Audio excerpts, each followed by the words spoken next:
Guys, it is Tristan with Nerdette's NewsStand, and I want to talk about the character known as Punchline. Now, previous to today, or this week, comic books, we didn't know much about her, but she had already kind of raised in popularity, right? People knew who she was. They were looking forward to her appearances within their Dark Designs, and we hadn't seen but 3 panels. So we did first see her in their Dark Designs Part 4, just in the epilogue, very, very briefly. And then again, she appeared in Hellraiser number 3. Again, 2 panels. So far, we've only seen this character in a total of 3 panels. Yet, for some reason, she was very popular already. And I get it. You know, she is Joker's new girlfriend. People want to know who is, up against Harley Quinn, who is going to be, Joker's new punching bag. Well, actually, from what we see so far, I don't see her being Joker's new punching bag. Now, we did have 3 separate stories which she appeared this week. So we already know more about her, and I'm going to talk about that. We get her origin, right? So we did have her in the 80th anniversary for Joker, which I'm going to talk about the most. And we also had her in Secret Files, Batman number 3. And then again in Batman number 92, which I'm going to probably talk about separately. Briefly, I'll talk about it. But I actually want to review that. You know how long I've been looking forward to Batman 92? It's been months.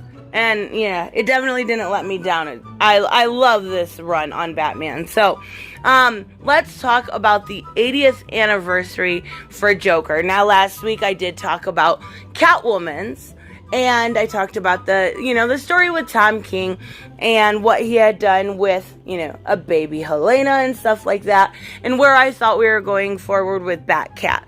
But now we are getting Punchline, and we find out she is, or rather was, a college student at Snyder College. Like, that's cute. That's cute. 40 miles north of Gotham. So she is from the Gotham area. And she seems very anti-PC, and I do like that. I'll talk about that. But she's going to this school and are having this day. Now, this day is basically set on dress like your heroes day, right? And everybody's dressed up, like the Flash or Green Lantern. We have, different characters that they're dressed up as. And who does Punchline, as a college student, decide to dress up as? Well, of course, it's going to be the Joker. Now, this story, this little origin, is by James Tynion, and the art is done by Mikel Janin. And I must say, this panel here, I don't care for. Now, she does look great in the rest of them. I just think it looks like she's got about 17 chins there or something. Her face is very elongated to me. But the rest of it, I absolutely love this character. I definitely know I'm going to thoroughly enjoy her.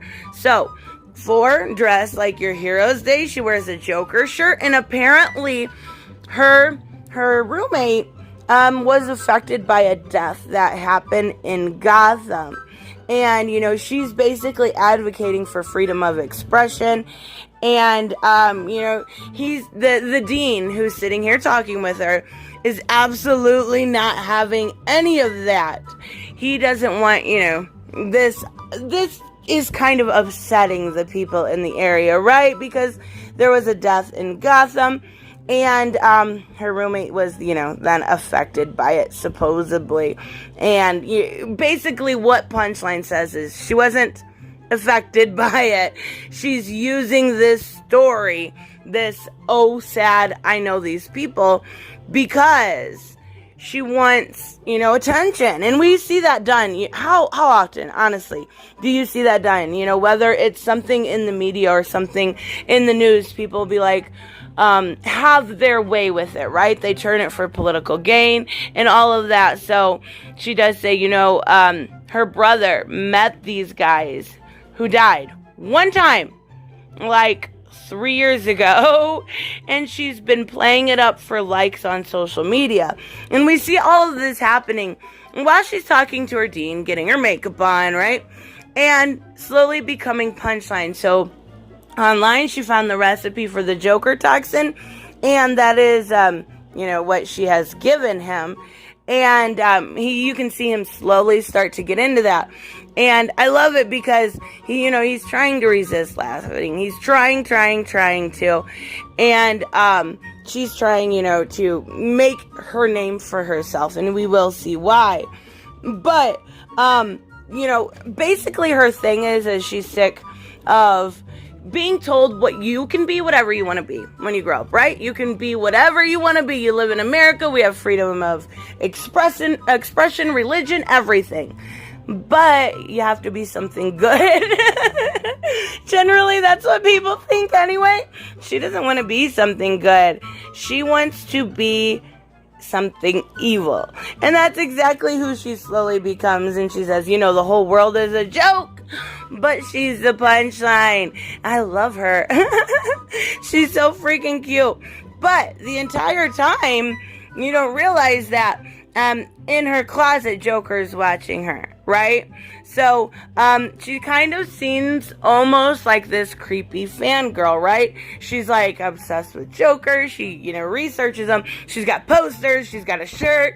And come to find out that this whole act was to prove that she is serious and wants to work alongside Joker. And he says, come along, the next thing we're going to do is going to be funny. Now this is going to be, basically her very small origin. And we're going to continue this story in Batman number 95, which we're at 92 now. But I really liked seeing finally some answer as to who this person was. Now, I don't like the idea of her being a fangirl, like really kind of at all. So I'm hoping it doesn't go too far with that. But we are getting a little bit more news when it comes to the Joker War. And we do have a story in the Secret Case files, getting a hold of Deathstroke, and this is previous to everything that's been going on. So she's really not in it much, though. That's the unfortunate part. It's just a very small cameo. We don't find out any more about her. Just the fact that they have been working the entirety of this time on the upcoming Joker War. They've been working on it together. Now, what I did like, and I'll go over this more when it comes to my review, actually, on 92. But I do want to talk about it because I think it's important. We see her within Batman 92. And I love this shot. Like, she looks stunning here. And she says, I'm the Punchline. I'm where you end. So for the most part, what we're seeing is Punchline being the anti-Harley. Harley's goofy. She, is random. She does, she's like that LOL so random girl, right? Well, everything that Punchline does is calculated, clear, and concise. And she is, she's not funny. As weird as that sounds, she's not funny. That's Joker's job. She is like a straight up assassin.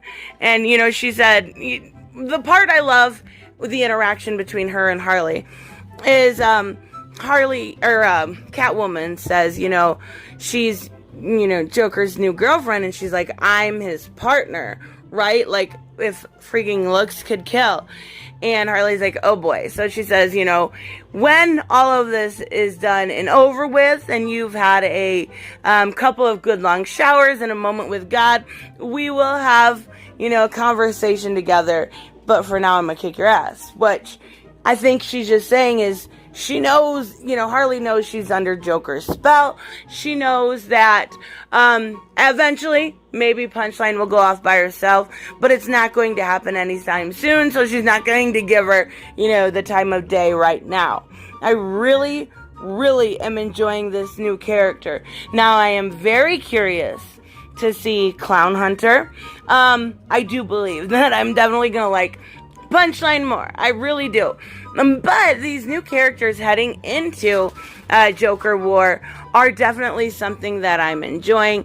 And we don't know a lot so far about Punchline, but we know enough that she can hold her own. And that she is definitely anti-Harley. Exactly opposite of Harley. And that's why... Oh, and I love my Harley. Most of you guys know that. I do love Harley Quinn. But to have this character, it makes more sense. It's more fitting to Joker than Harley ever was. You know, Harley was just a punching bag.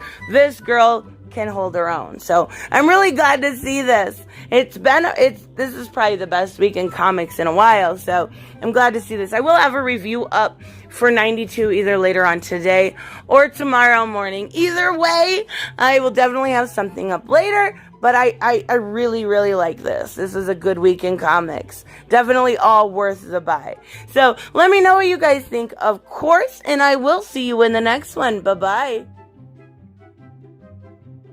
Hey guys, I want to give a huge shout out to my Patreon and subscribe stars. You guys literally make this channel possible. Huge thank you to Cage the Mick, Robert Mick Twiz, Black Knight Fool, Brucey, Chris Z, David L, David Rafford, Jeffrey Allen Carnes, Mighty Balls, Mike Buckner, Maizen Barbosa, Ruskar, Ryan Decker, Robert Hoffman, and Doc Holliday. You guys are absolutely amazing, and thank you so much for all your support. Don't forget on the way out to like as always if you enjoy the content and hit subscribe. And I will see you in the next one. Bye-bye.